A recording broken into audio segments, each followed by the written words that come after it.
Good morning, Philippines, mga kababayan, mga kapatid, mga kabarangay. Marami pong mga issue na mahalaga na namamayagpag ngayon sa social media. Ngunit isa po sa pinaka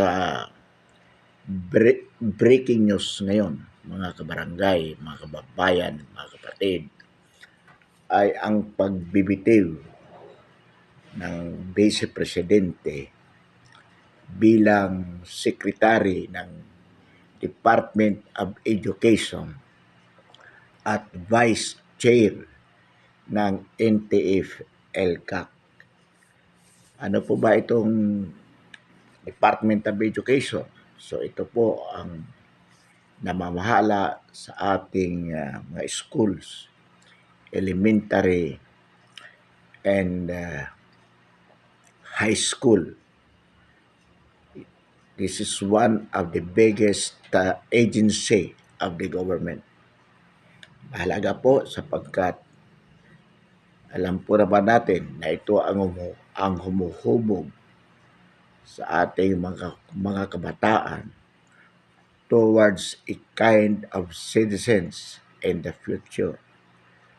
So, bilang sekretary po ng 2 taon sa DepEd mula po noong 2022, nakitaan po si Inday Sara Duterte ng magandang kalidad na edukasyon sa ating bansa. It was noticed that there was an improvement, indeed big improvement in the Department of Education. Kaya marami pong nanghihinayang at isa po tayo dyan kung bakit po nagbitiw ang Vice Presidente sa nabanggit na ahensya ng pamahalaan. At bilang Vice Chair po ng NTF-ELCAC, ito pong NTF-ELCAC, mga kabarangay, mga kababayan, mga kapatid, ito po ay ang ahensya na nilikha po ng dating Pangulong Duterte upang wakasan ang kilusang komunista sa ating bansa. Ang chairman po nito ay ang Pangulo mismo. So as Vice President, siya din po, si Inday Sara Duterte Carpio, ang Vice Chair ng nabanggit na ahensya.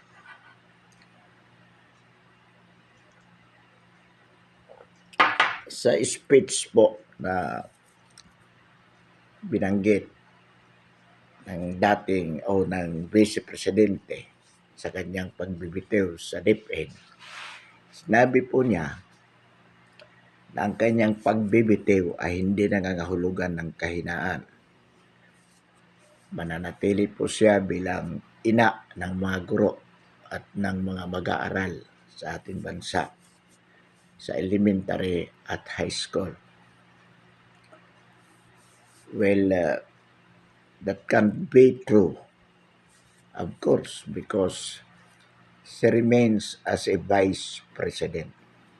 Kaya nga lamang, not being the secretary, wala po siyang direktang control sa nabanggit na ahensya. Kung sino po ang papalit sa kanya, yun ang magkakaroon ng direktang control.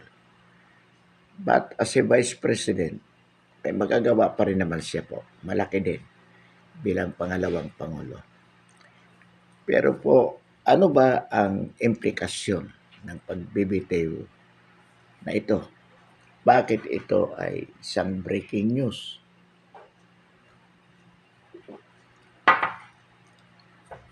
Sapagkat po, bilang sekretary ng DepEd at membro ng official family ng administrasyong PBBM, it would be unethical for Sara Duterte to criticize the administration because she is a part of it. But if she is no longer a cabinet member, which means she is no longer part of the official family of the president, malaya na po siya, magiging malaya po siya na i-criticize ang kasalukuyang administrasyon. At sa tingin po natin, ito po ang dahilan ng kanyang pagbibitiw so that she could be free criticizing the administration, joining her very own family, headed by her father, Brother Baste, in fighting against the present administration, especially of its corruption, inefficiency, and syndicated approach in managing the country. Alam po naman natin na itong maisog rallies na ginaganap anywhere in the Philippines or even abroad, headed by no less the former President Rodrigo Roa Duterte, the father of Inday Sara.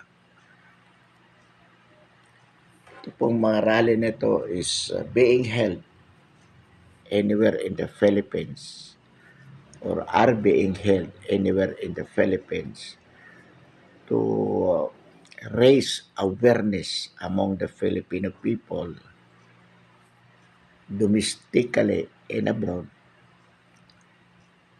regarding the corrupt, oppressive, and inefficient management of PBBM. So, nung siya ay sekretary pa ng DepEd, hindi po siya makasama sa kanyang pamilya sa kanilang laban po dito sa mga anomalya ng kasalukuyang administrasyon. With Inday Sara out of the administration, pwede na pong pangunahan o talagang pangungunahan niya po ang opposition to the administration. Ito po ang nakikita nating tunay na dahilan kung bakit ginawa ng pangalawang Pangulo ang pagbibitiw sa DepEd. At nararapat po lamang mga kababayan, mga kabarangay, mga kapatid, sapagkat panahon na upang magkaroon o upang manindigan ang ating pangalawang Pangulo. Nalabanan ang kasalukuyang Pangulo. Marami pong issue laban sa kasalukuyang Pangulo. Ang pinakahuli po dyan, itong overkill arrest sa Davao City laban kay Pastor Kibuloy. Yan po ay isang napakalaking issue sapagkat nagpapakita po yan na ang kasalukuyang administrasyon ay handang gumamit ng persa, how big force if necessary against its critics or enemies, political enemies. So yan pong 2 batalyon sa Davao na pinadala para lamang arestuhin si Kibuloy, hindi po yan simple na basta pag-aresto kay Pastor Kibuloy. Yan po ay pagpapakita aim at terrorizing any person, especially PRRD, na wag nang labanan ang sa kasalukuyang administrasyon sapagkat handa silang gumamit ng gaano mang kalaking persa. Ang implikasyon po nito, Davao City, pinamumunuan ni Baste as mayor at dito po nakatira ang mga Duterte. So, para lang arestuhin si Kibuloy, a close friend at PRRD at magpadala ng 2 batalyon, yan po ay pagpapakita ng persa, overkill. So, isa yan sa mga issues. Pangalawa po dyan yung escalating conflict between the Philippines and China sa South China Sea o sa West Philippine Sea. Alam po natin na kailangan ang tamang handling sa issue na ito. Otherwise, the Philippines will be dragged into war between China and America, which might annihilate, or definitely it will annihilate the Filipino people. It seems na itong kasalukuyang administrasyon ay walang ginagawa dyan laban sa China Sea or sa West Philippine Sea except na magpagamit sa Amerika between dito sa iringan between China and the US. So, kumbaga, ang kasalukuyang pamahalaan is playing game with the US relative to West Philippine Sea. Nakakatakot po sapagkat tayo ang mapapahamak samantalang ang laban na yan ay talagang laban between China and the US. Pero tayo, dahil sa ating hayag-hayagan na pagpanig sa US, kung saan tayo ay nagpapagamit mismo, inilalagay natin ang ating sarili sa tiyak na kapahamakan.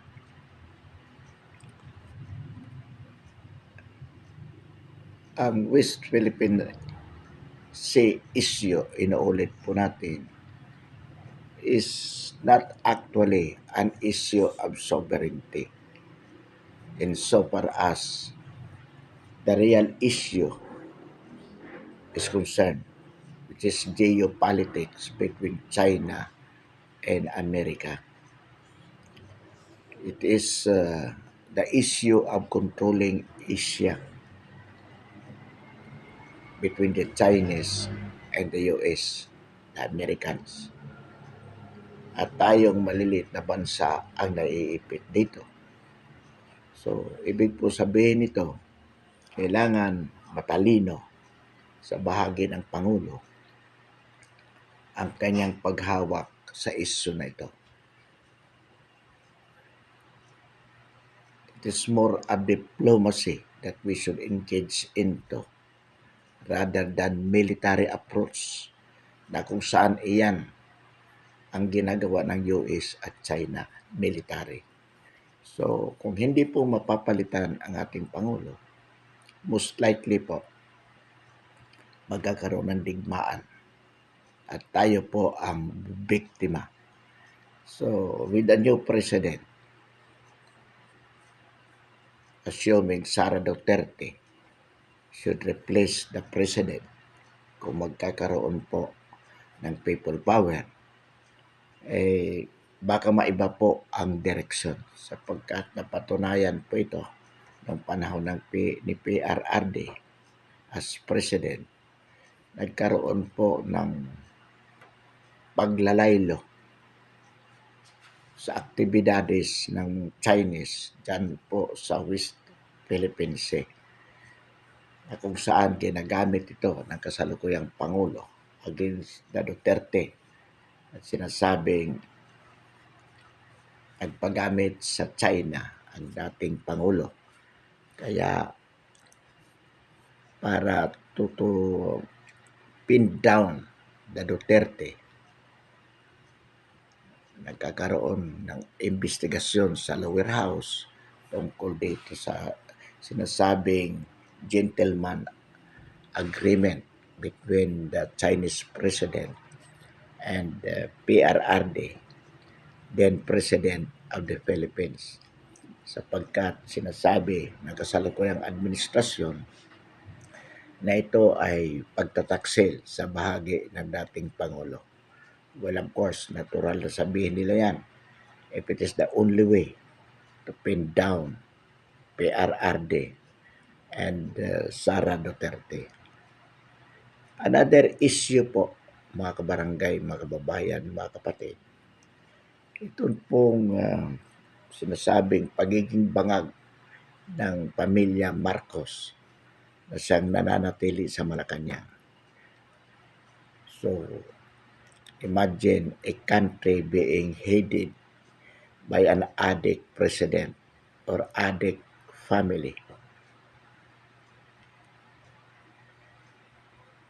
Another thing, itong sinasabi po na ang tunay na nagpapalakad ng ating bansa ay itong si First Lady Lisa Araneta Marcos na bukod sa pagiging bangag ay isa pong reyna ng sindikato ng smuggling at lahat ng korupsyon sa ating bansa. Kailan lamang po na-shock ang buong bansa sa ginawa nitong Lisa. Official meeting sa Malacanang attended by dignitaries. Bigla pong kinuha ang alak ng Pangulo ng Senado sa katauhan ni Chis Escudero at ininom. Nagpapakita po na wala sa huwisyo ang unang ginang. So yan po ang kalagayan ng ating bansa. Aside from the fact na ayon sa informasyon, nandito na ang ICC sa Pilipinas upang aristuhin si PRRD. At katunayan niyan, maging si Inday Sara ay suspect na rin of the alleged human rights violation in Davao City. So, ang kasalukuyang pamahalaan ay talaga pong all out war against the Duterte, sapagkat nakikita po nila, lalo na si PRRD, siya po ang threat o banta sa kanila. Yan po ang katotohanan, mga kabarangay, mga kababayan, mga kapatid. With Sara's resignation, umaasa po tayo na lalong lalakas ang laban ng sambayanan upang mapatalsik sa pagiging Pangulo itong bangag na presidente na ito at ang kanilang pamilya. Alam po naman natin na sa loob ng 2 taon ng kanyang pagiging Pangulo sa Pilipinas, wala pong nagawa itong mama na ito para sa kapakanan ng sambayanang Pilipino. Walang ginawa kundi maglakbay sa ibang bansa halos buwan-buwan o minsan 2 beses sa isang buwan kasama ang buong pamilya at naglulustay ng pera ng bayan. Sa kabila ng katotohanan na ang sambayan ng Pilipino ay naghihikahos at nagdurusa sa kahirapan. Ang ginagawa po ng kasalukuyang administrasyon, gumagastos ng malaki, nagsusuhol ng mga trolls upang i-promote ang kanilang pangalan. Nagbabayad ng milyon-milyon sa mga vloggers upang sabihin na maganda ang kanilang achievement. Pero wala po namang nagagawa, kaya walang nararamdaman ang sambayan ng Pilipino na mayroong pagbabago sa kanilang buhay tungo sa pag-unlad.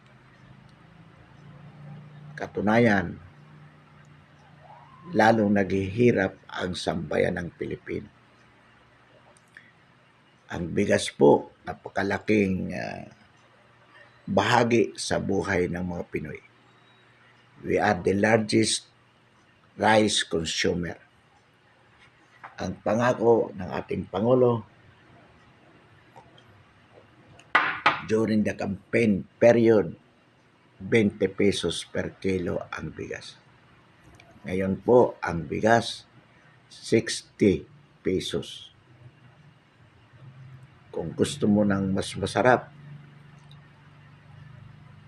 qualitative, you can have it at 80 pesos. Yung pangkaraniwang bigas para sa mahirap na ipinangako magiging 20 pesos, 60 pesos. Ang galunggong, ito po ang isda ng bayan. Baga, madaling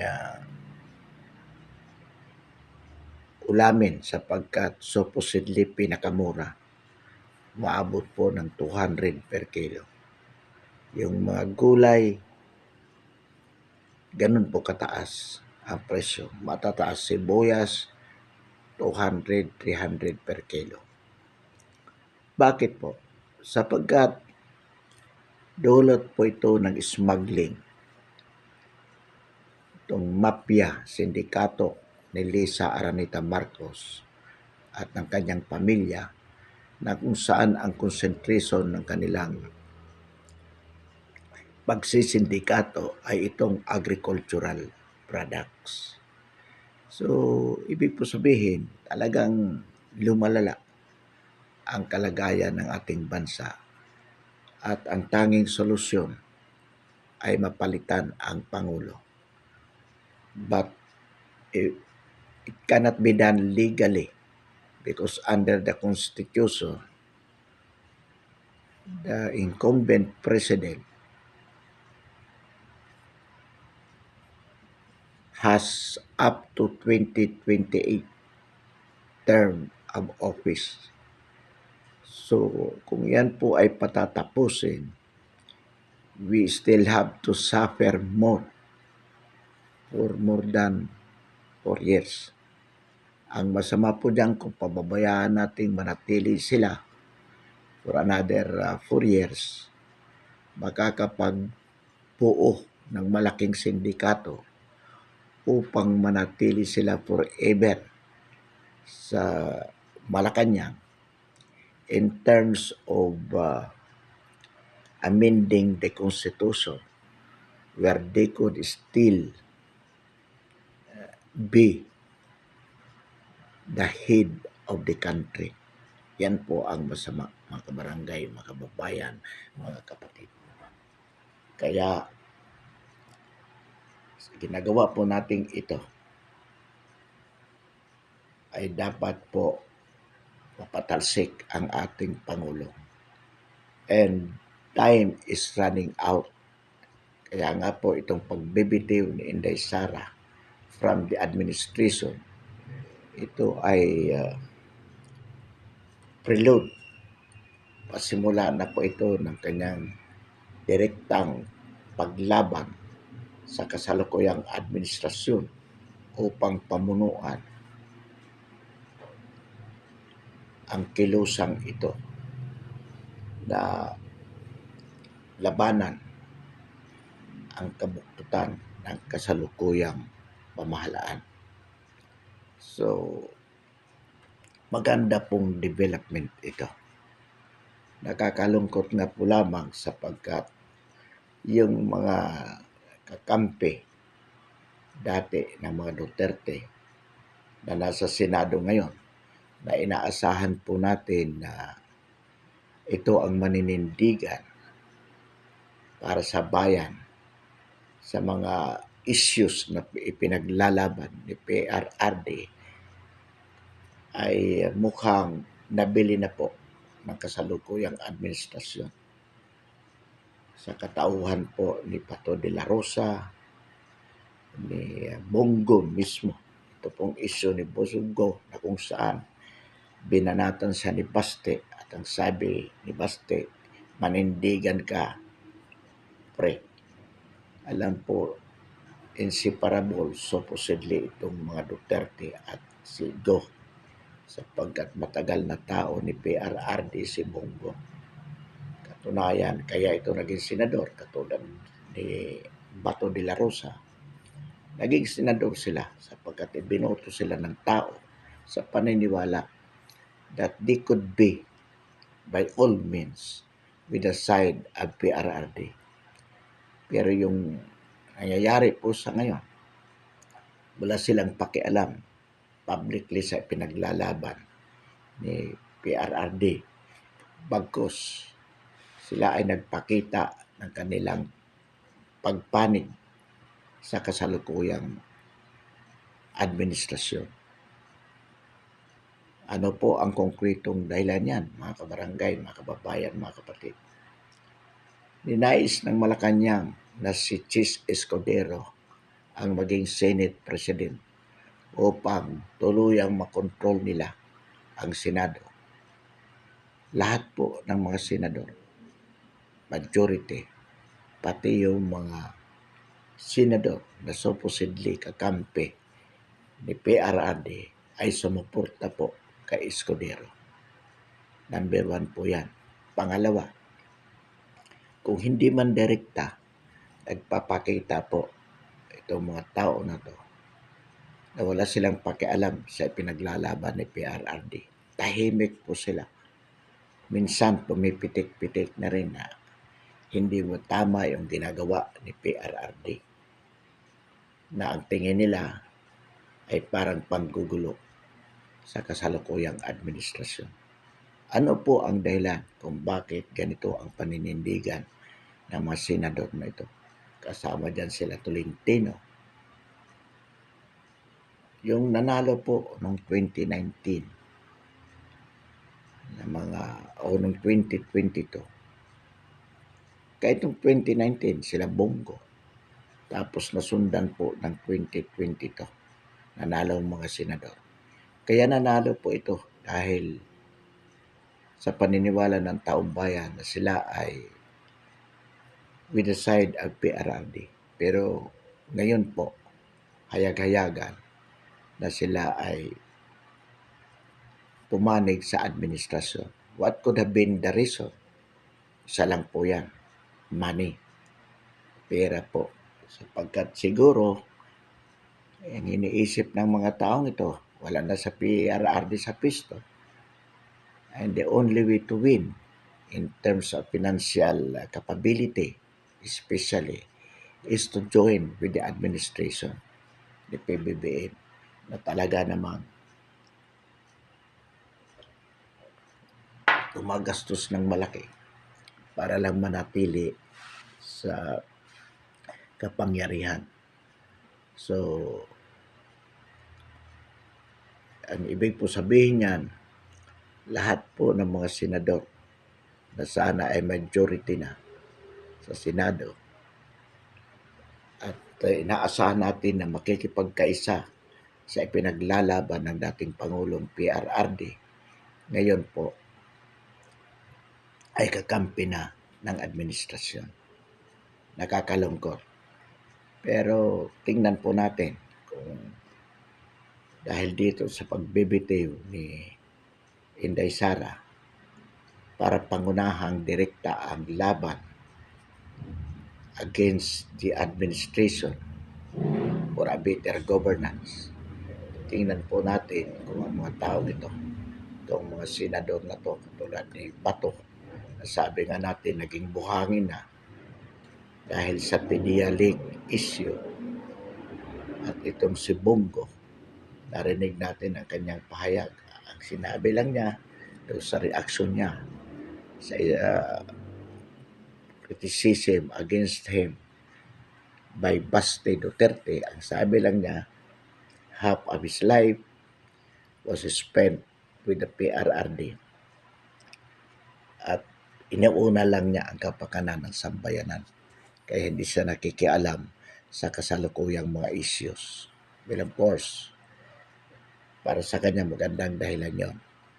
But hindi tayo pinanganak kahapon, Bong. Sabi nga ni Lincoln, you can fool some of the people some of the time, but you cannot fool all the people all the time. Pare, hindi tayo pinanganak kahapon para mabula mo ng ganon. Dito, you have to stand by the issue. Kung ano po ang paninindigan mo o nyo sa mga issue laban sa administrasyon. Dalawa lang yan, pula at puti. If you don't stand against the president, then you are with him. Walang neutral dito. Pag neutral ka, ang ibig sabihin, ang ipinaglalaban mo lang ang sarili mo. You're just playing safe. You are playing safe. Wala kang pinapanigan para kung sa alin man ang manalo, nakasakay ka pa rin. That is not a quality of a leader. That is not a quality of tunay na nagmamalasakit sa bayan. Kung tunay kang nagmamalasakit sa bayan, you should stand by the issue, which is the determination of the future of the Filipino people. Sa ngayon, bilang leader at nagmamalasakit sa bayan, isa lang po, manindigan tayo. Either with the administration or against it. And we choose to be against it. At ito din po ang inaasahan natin sa mga taong ito na inaakala natin na nagmamalasakit sa sambayan ng Pilipino. Sapagkat kung nagmamalasakit ka, kailangan gumawa ka ng hakbang. At ito ay mapalitan, mapatalsik sa madaling panahon ang kasalukuyang administrasyon habang hindi pa huli ang lahat. Because the longer they stay in power, the more that they could manipulate the lives of the Filipino people. So this should be stopped at the soonest time possible. And the only way is for them to be ousted from power. Doon sa mga nagtatanggol sa kasalukuyang administrasyon, karapatan po ninyo yan. If you believe in good faith na ang administrasyon na ito, ang ginagawa ay para sa kapakanan ng mga Pilipino, karapatan nyo yan. Pero doon sa mga nagpapabayad upang ipagtanggol ito, that is the worst treason that you have ever committed in your life, sapagkat ibinibinta nyo ang kinabukasan ng sambayan ng Pilipino. Dito po, sa landas na pinili natin na labanan ang kasalukuyang administration, we take the risk.